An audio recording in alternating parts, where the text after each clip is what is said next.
The topics and opinions expressed on the following show are solely those of the hosts and their guests and not those of W4WN Radio, its employees, or affiliates. We make no recommendations or endorsements for radio show programs, services, or products mentioned on air or on our web. No liability, explicit or implied, shall be extended to W4WN Radio, its employees, or affiliates. Any questions or comments should be directed to those show hosts. Thank you for choosing W4WN Radio.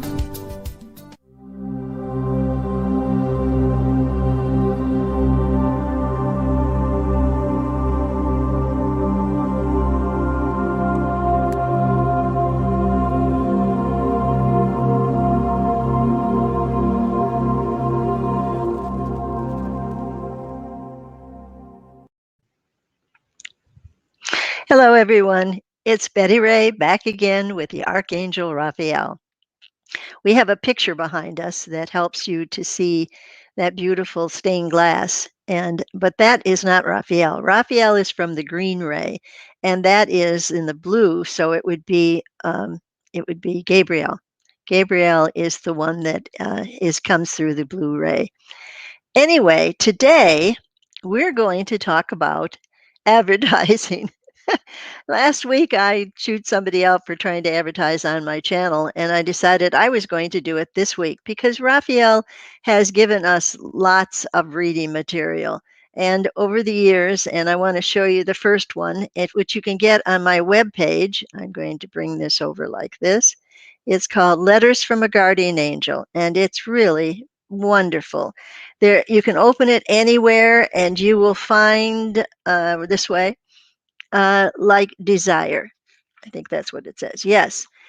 Place all your desires into my hands. That's what the Archangel says. And give you an idea. It looks like this. It's really very well done. He says, Beloved, be at peace. Know that the desires of your heart can become reality. Place your trust in the divine guidance that I bring to you. Your eyes cannot see all that I see. Release and let go of your view of the matter, for I can bring it to a better way, one that fills the needs of your soul and the greatest good of all concerned. And he goes on to talk about it, and then he signs it, Your Guardian Angel. And so this is the first book that Raphael channeled through me, and actually it wasn't that I could hear his voice. I was sitting at the computer, and I began to hear it, and I started typing. And within about 3 weeks, this whole book was created. And so it's available on the webpage, and I think it's $14.95. And the webpage is Angel Betty Ray and Raphael, and that's spelled RAPHAEL.com. Angel Betty Ray and Raphael.com. And then the next book that came out with a friend of mine, we co-hosted Raphael, if you will, and an entity called Hotep, Amenhotep I. He came through because Raphael wanted someone who had been through the physical dimension, because archangels haven't experienced the physical dimension. And so he came through with Hotep. And Hotep is quite a character, and some of the things that come through here will make you laugh. And this is life in 3 dimensions, in the spirit, the human, the physical, and the soul. And it helps you to understand how things happen the way they do. And then at one time, I was inspired to write a novel. And this is the novel. It's called Soulmates and Angels, the Anita Lynn series. And this is book 1, Bigotry. And it made the #1 bestseller list, as you can see by the little seal there. So that was an exciting thing to have happen with the book. And that's available on Amazon. It's also available from me if you'd like it signed. And so you can do that at angelbettyray@gmail.com.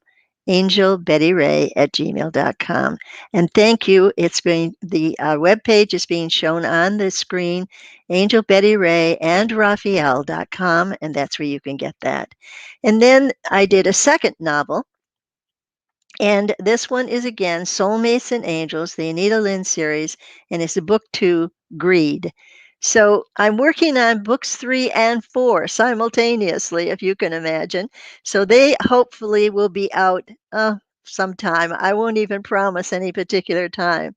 But Raphael seems to like to have me being his scribe, as he calls it. And that means that I can take dictation from the archangel. And that brings us to the latest book, which of course is Ask Raphael. And it is really a wonderful book. Today, I'm going to choose to talk about the chapter on death and dying. And the chapter looks like this. I can hold it up there so you can see it. And it is what happens when we die. And the first thing that Raphael says right under the picture, can you see it? Right there. Your spirit lives on. So we talked last week about your spirit and how your consciousness when it leaves your body is still within that spirit energy, even though your body is sound asleep. It is really a wonderful thing to know that when you're this spirit duplicate of your body, when you pass away, when your body no longer serves you, and it's like a overcoat and it's beautiful summertime, you want to just discard it and get rid of it, then you will ascend and you'll go through the vortex of ascension. So let's read what Raphael says about death and dying. And I got to make a comment again. I just talked to somebody who lost a mother and a grandmother during the pandemic. Actually, I didn't talk to them. I heard about their grief. And my heart just went out to them because when a person passes from this life and is no longer visible, you can't touch them, you can't hug them. It is a tremendous loss, and it is felt for a very long time. And yet, that spirit, that soul lives on in the next dimension. It's just kind of hard to get through that dimensional wall. So, this is what Raphael says. While your spirit detaches from your physical body each night, death is the final detachment from the physical world. When death nears, fear may prevent the spirit from leaving. The physical mind may cling to the spirit and refuse to let it go. Fears surrounding death come from preconceived ideas of a judgment that could send you to hell or create a fear of letting go of loved ones. You can trap a spirit within a body that no longer serves you. We always encourage you to let go of any fear of death or the process of dying, as Raphael says. You have done it many times before. Souls declare that the birth process is far more traumatic than the dying process. Think about that. Being born into this world is much harder on your soul than leaving it. And he says, we understand your fear of pain and how you relate to with death. We say unto you, each soul's spirit entity will experience pain and discomfort in their physical body in some form or another all throughout the life.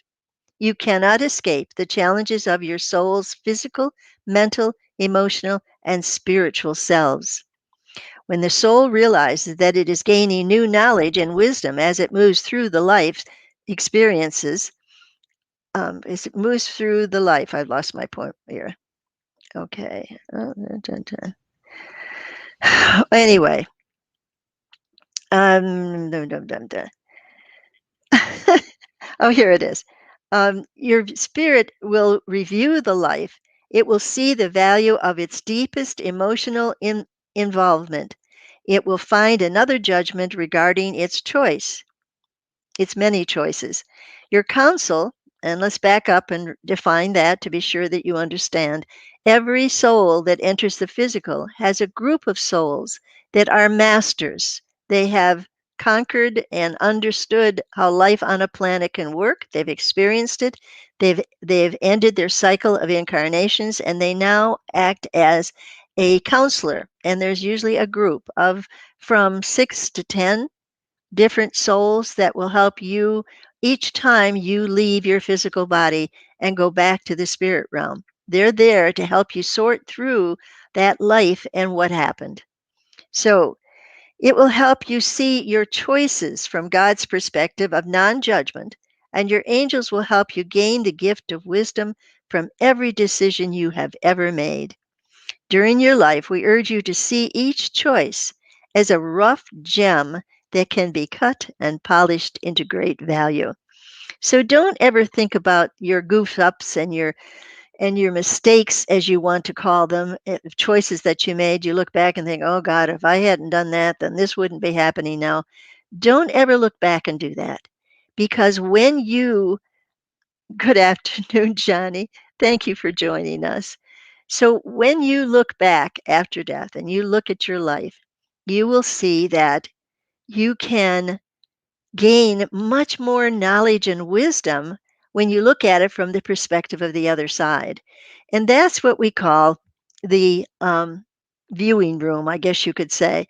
But people think it's the judgment time. And no, it isn't, because you're the only one that's going to judge your life according to your soul's plan for the life.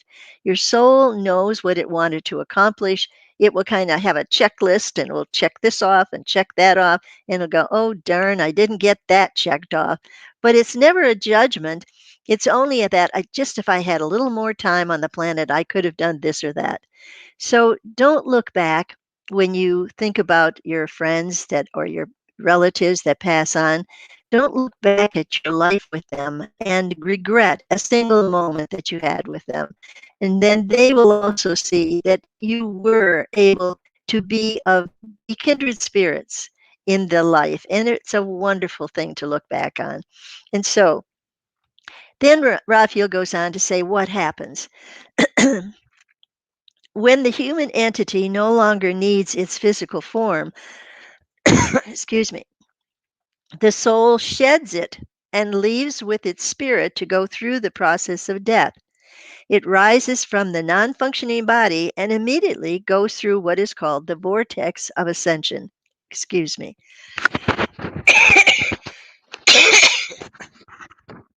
There, got that out of my throat. um, it rises from the non functioning body and immediately goes through what is called the vortex of ascension. People who have returned from a near death experience refer to it as the tunnel, where they experience a vibrational pulling toward a bright light, thus saying, the light at the end of the tunnel. This process helps the spirit detach from all concerns about leaving loved ones behind. At the end of this tunnel, it becomes a body or a glorified body. So the body of light is what you really become after death. So then Raphael goes on to say, thus begins your life in your spirit form, which we state again is an exact duplicate of your physical body. Excuse me. I'm going to take a cough drop, see if that'll help. All right. It's a exact duplicate of your spirit form, which we state again is just looks like your physical body. This faster vibrating body can sometimes linger on Earth, hovering over its spiritual body, refusing to leave. This is why making the connection between you and your soul is so important. This is why, again, you have the feelings that you have been in a place or situation before. By listening to your soul, you can save yourself a great deal of unwanted consequences in your choices. You know, a lot of people on this planet don't even know they have a soul. They don't know how they are a spirit connected to God.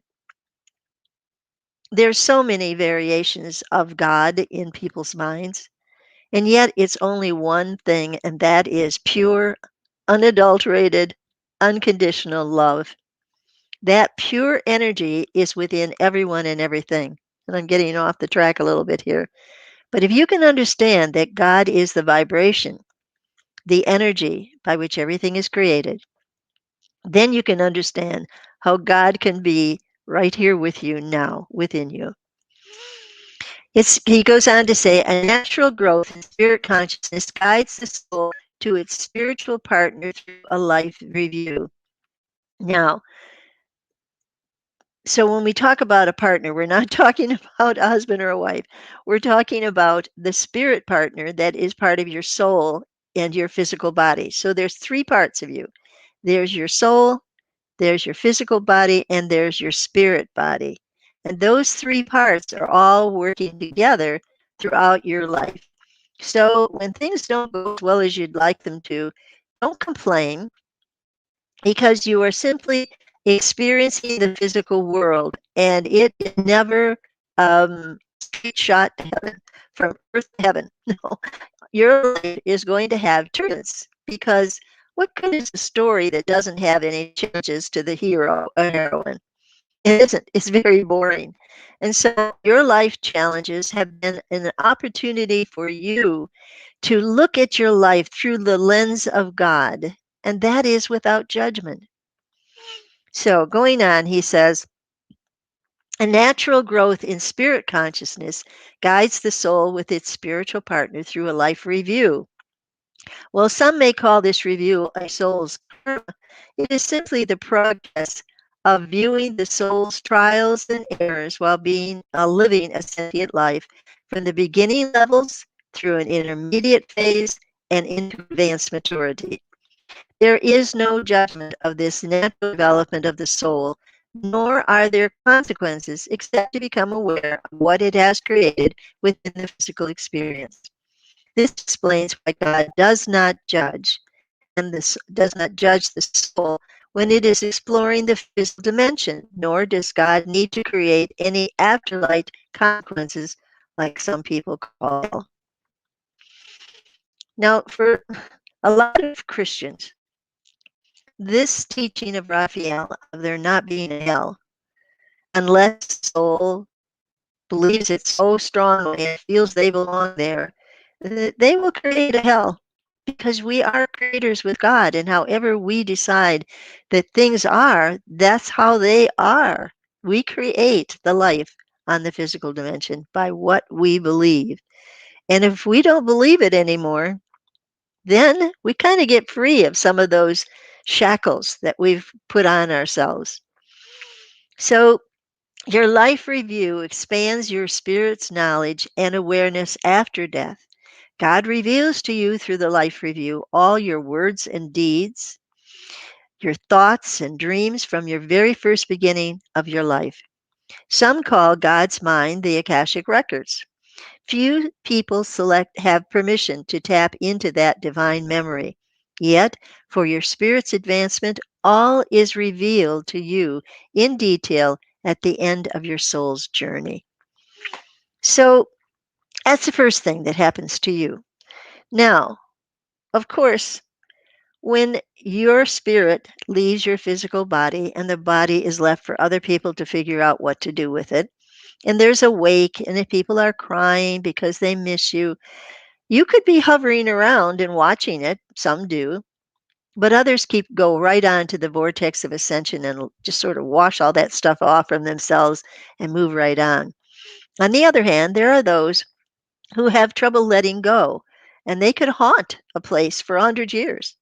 Yes, they can be stuck in the physical world, not being in the physical, not being in the spirit world, just stuck. So don't let that happen to you.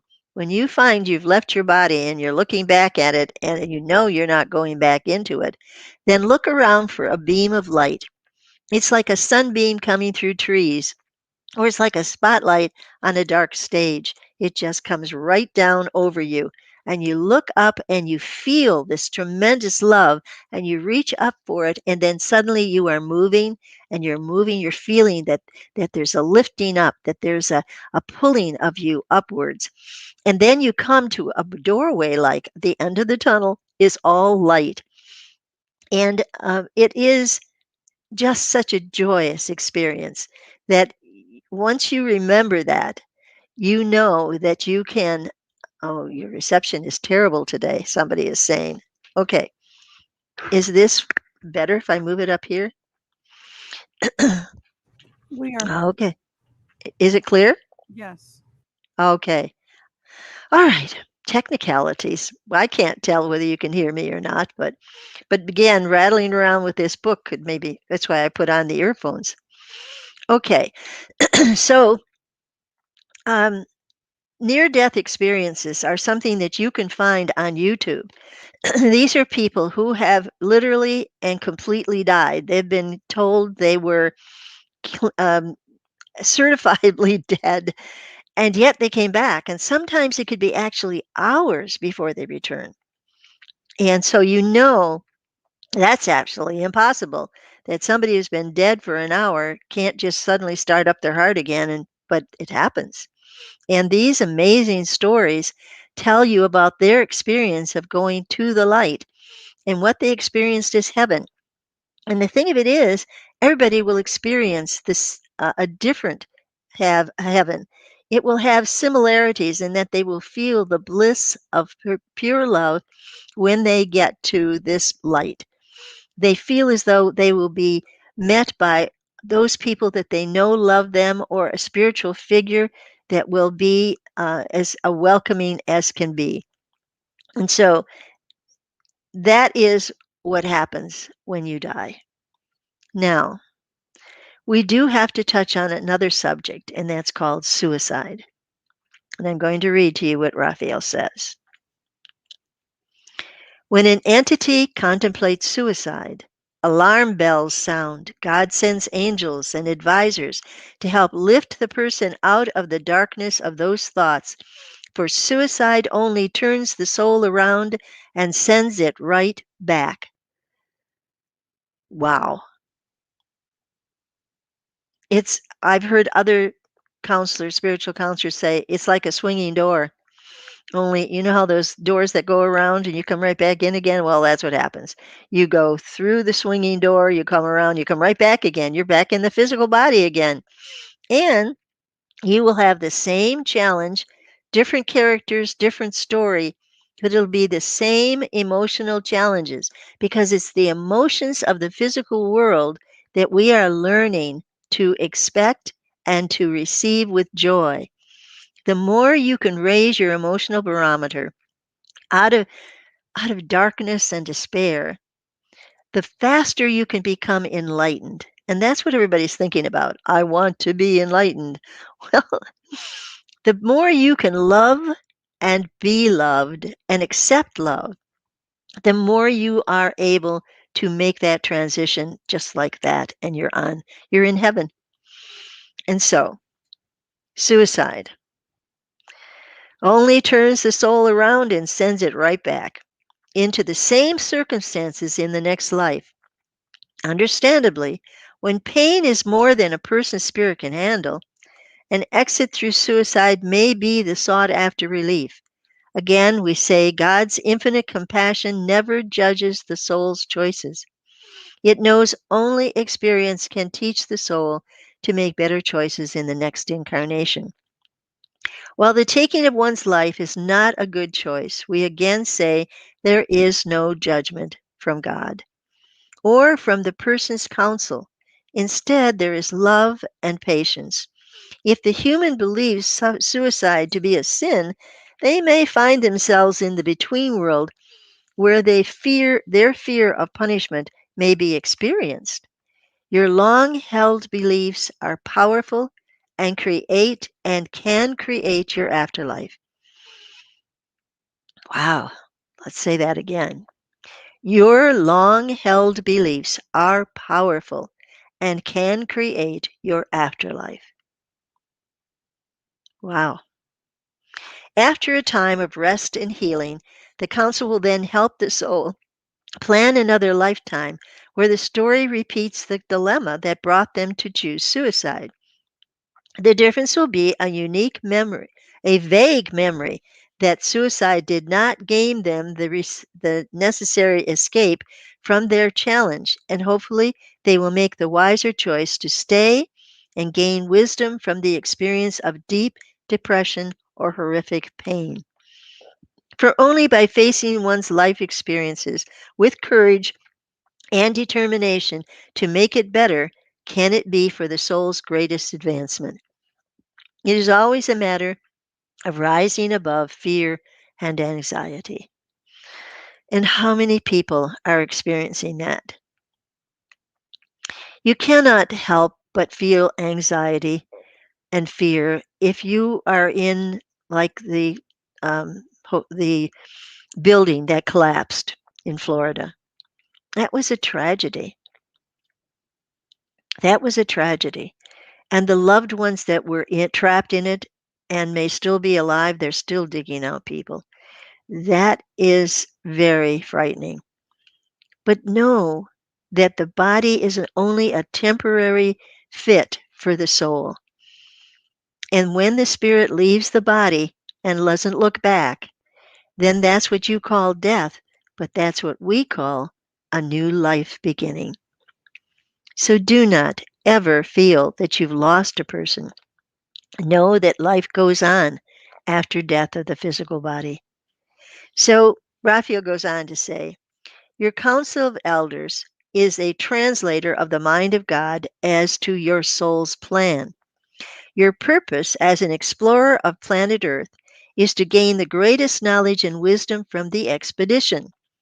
God is in constant awareness of your soul's thoughts and emotions. Now, he says thoughts and emotions, but he says in other places that the soul doesn't really feel the emotions. It only learns through you, the physical form, what happens because of emotions. Because when you leave, your spirit body carries those emotions, and your soul can work with it even after death, those emotions that you carry through. And those are fear and anxiety and anger and frustration. All of those are still compacted in the spirit body. But once you make the ascension, once you go through that vortex and you leave it all behind, then you are in what is called heaven. And it is a resting place, a place where all of your needs are met in the flash of an eye, and they are just there. Now, he goes on to say, sometimes a soul may shrink from incarnating again if it has returned from a particularly difficult lifetime. God is patient and kind and understanding. It will never force the soul to incarnate. It will encourage the soul to continue to study the physical world through another incarnation. Perhaps 100 of Earth's years may pass before the soul resumes its studies, for it will never progress in learning the art of creating without experiencing sentient life on a physical planet. 100 years may seem like only a few hours within the spirit realm. We need not remind you that each new life within that cycle begins with the birth and ends with a death.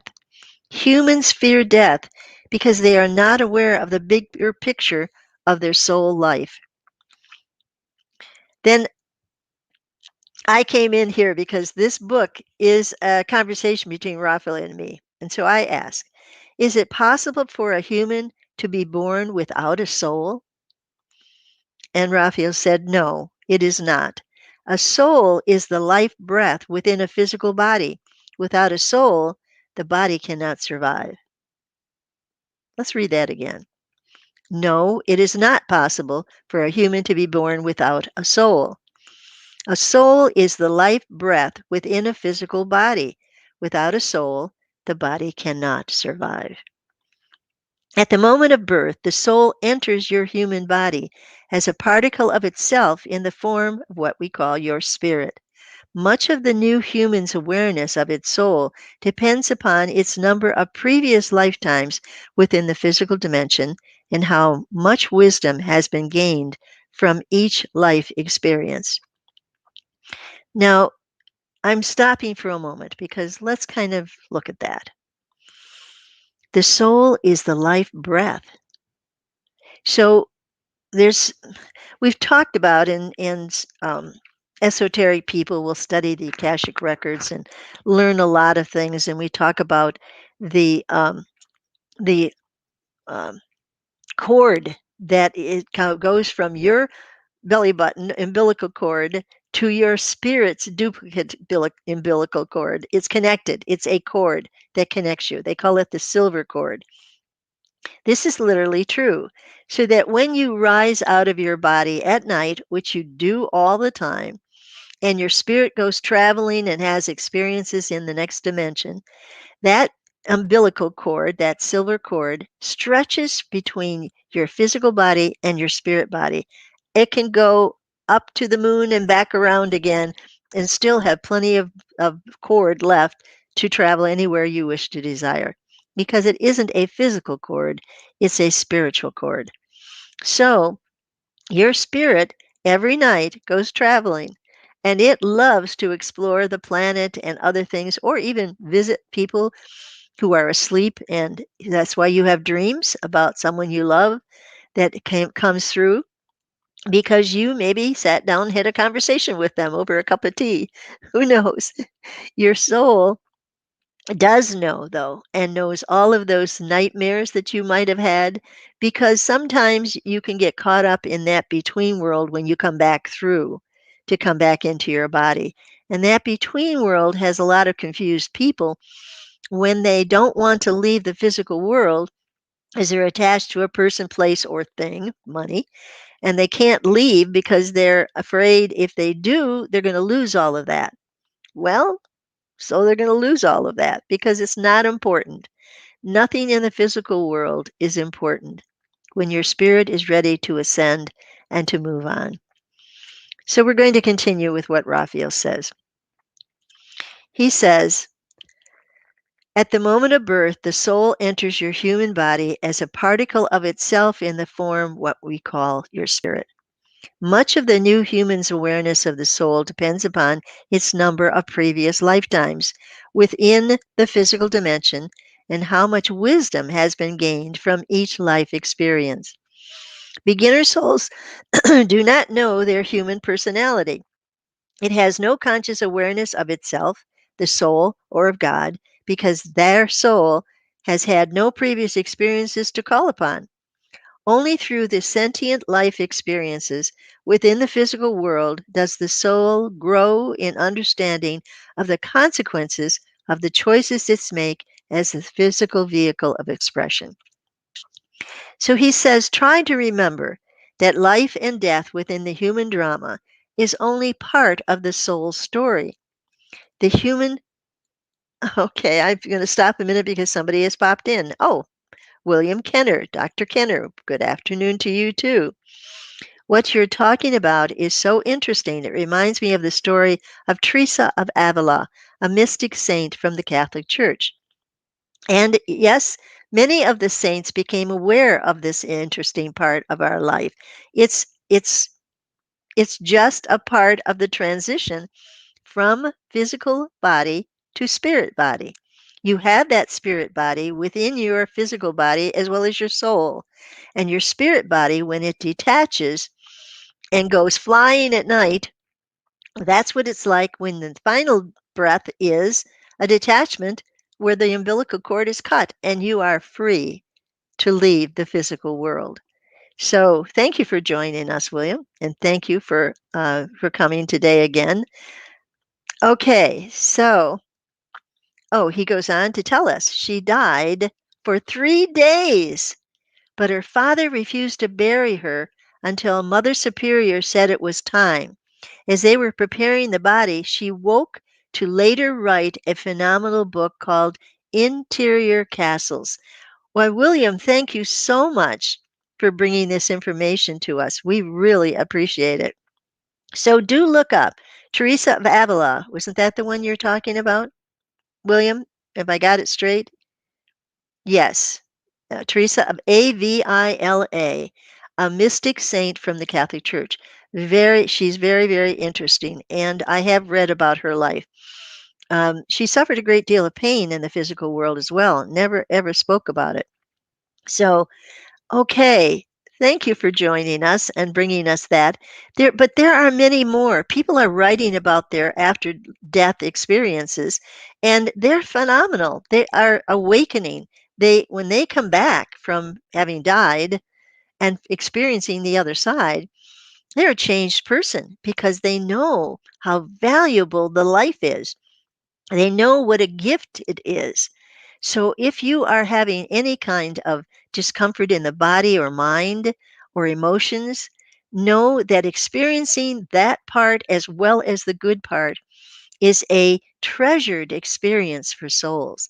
And frankly, Raphael has said that there's a waiting list for souls that want to come to planet Earth and experience the physical world. But at this time, Mother Earth is saying, no, we're not going to get any more people on the planet until we have some of these baby souls off the planet and we can begin to heal. So there's a actual, should we say, change coming, where more and more people will wake up.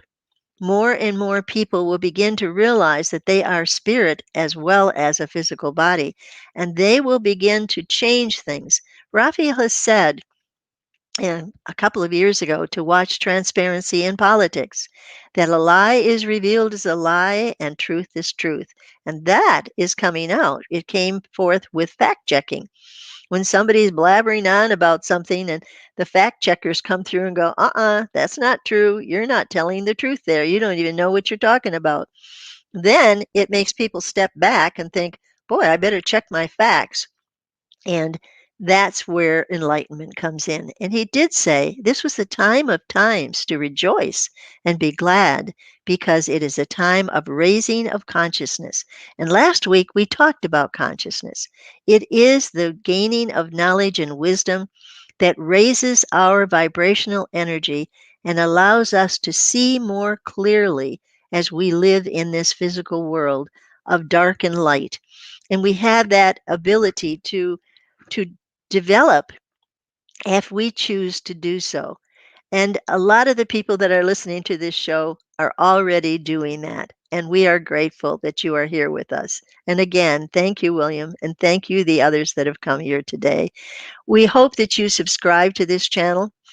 And we hope that if you have any questions, you can email them to us at angelbettyray@gmail.com. Angelbettyray@gmail.com. And how do I dare call myself an angel? Because so many people have said at the end of a reading, oh, Betty Ray, you're just an angel. This has been so helpful that we kind of got dubbed Angel Betty Ray. So we say to you, don't hesitate to email us if you would like a personal consultation with Raphael. At this point in time, because we are opening a meditation center, here comes another commercial. We are asking for donations. If for those of you that cannot, we have no problem with giving a completely free reading, and it is always free. But if you can make donations, you can email them or you can go to the webpage. Well, I think we're going to have to set something up on the webpage because, frankly, I'm not ready for donations unless you ask for our address through an email in us, and we are more than willing to accept because this is what we're doing. And I say we because a friend of mine from Michigan has come to live with me, and we are opening or creating a meditation center. We already have a beautiful labyrinth that is a walking labyrinth, and people have had some amazing experiences by walking it. And we have woods that go back to a creek, and we've created a sacred wheel where people can sit and meditate about their physical, their spiritual, their mental, and their emotional states. And this setting will help people to become more aware of the messages from their angels. And we do teach meditation. And we will be having some videos about how to meditate and how to receive visions, because really visions are much easier for angels to give to you. Excuse me. And so it is, it's something that that I am actually trying to create here in Florida, but it is also going to become a video time when we can be having meditation together. So that is something in the future. We're working on it now. And to set the grounds up and to have the grounds kept, because I'm certainly not able to do that at my age, we do ask for donations for the upkeep of this center, this meditation center. So again, the readings are free. We certainly do not charge for anything, but donations are welcome. Okay, now, any questions at this point? Because we're talking about life after death. Okay. Don't see any questions. Now, on the next page, Raphael asks or people have asked the question, what about karma? Let me get this straight. There we go. What about karma? And Raphael says, karma speaks to the concept of balance. All things will become balanced sooner or later. It is a natural order of things. I'm pulling this off of my head. You can come back again and again because you are an apprentice under the master creator studying a physical world. You committed to an entire cycle of lies to fulfill your contract. Each time your soul returns with a new body and a new story, it excitedly looks forward to the adventures it will encounter. Like any good story, it knows its leading character will face challenges. You have been returning to your planet again and again over eons of time, growing with knowledge and wisdom. Contrary to some beliefs, incarnating is a privilege, not a punishment.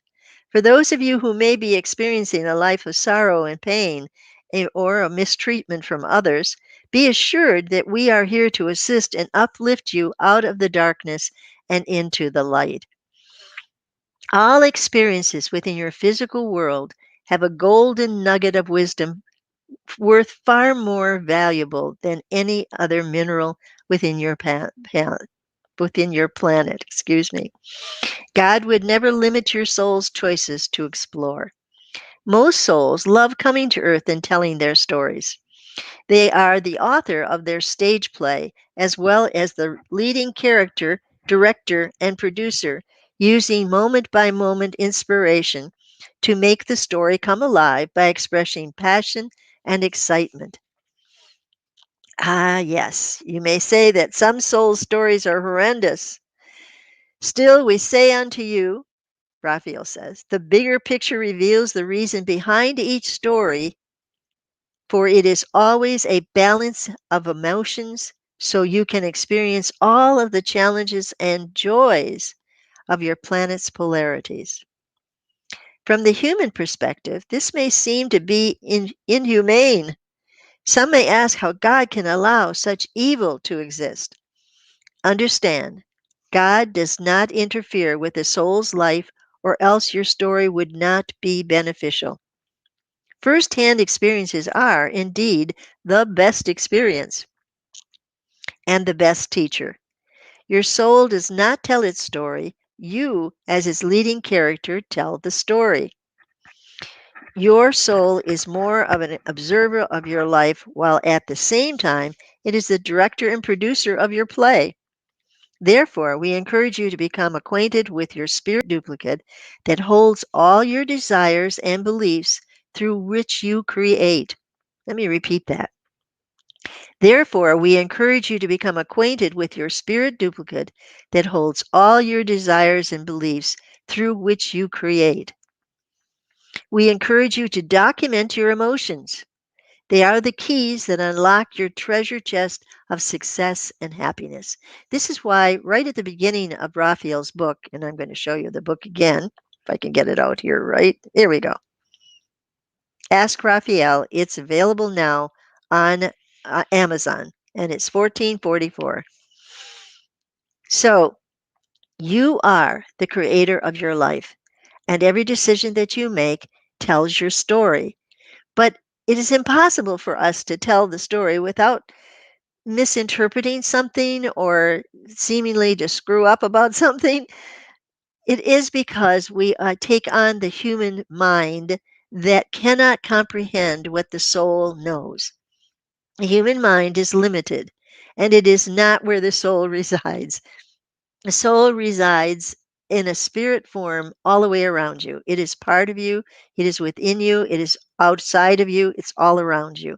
Because everything that is you is your soul.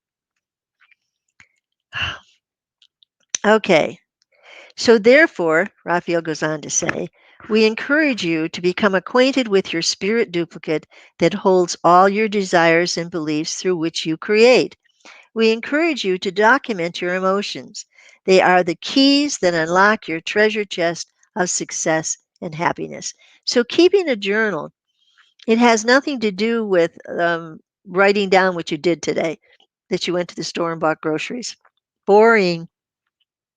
No, it's more about what happened when you went to the store and encountered a woman who cut in front of you and in line and irritated the bejeebies out of you until you wanted to have a fist fight. That's what you want to record because how you react to life through your emotions is how you create it.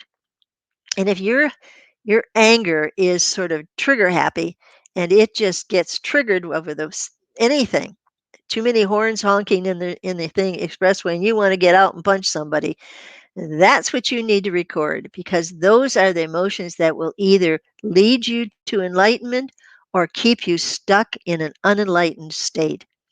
Anger is the action emotion. Okay, we only have 3 minutes left. Thank you. Thank you for reminding me because time goes by so quickly when I do these shows. So let's sort of summarize. We're talking today about life after death. And we're also talking about how to live this life so that when you meet your council of elders and have a discussion about the choices you made while you were on the planet, you want to say, I did pretty good in that state. I kept my temper. I talked reasonably, and there was a great resolution to the problem. Or you're going to have to say, woof, I really lost it that time. I've got to work on that. But it's you that says that in the afterlife. It's you that does the judging and deciding what it is you want to work on when you come back again. And so, dear friends, let's just say this: your soul is who you really are. Your emotions are your physical experience in a physical world. They can be all over the map. But when you decide to have more joy and love and compassion in your life, when you decide that you would rather be happy than angry, then we suggest that you start meditating and that you start asking for help from the archangels. They will be there in an instant. And so we say to you, until next time, God bless all of you. I think I still have a minute or two. And do go to Amazon and get Raphael's book, Ask Raphael. It has a wealth of knowledge in here. It's something that I've been working on with Raphael for ages. And so now, blessings to all of you. Come back again next week. Please subscribe and please tell people about it. We are here to be of service to you.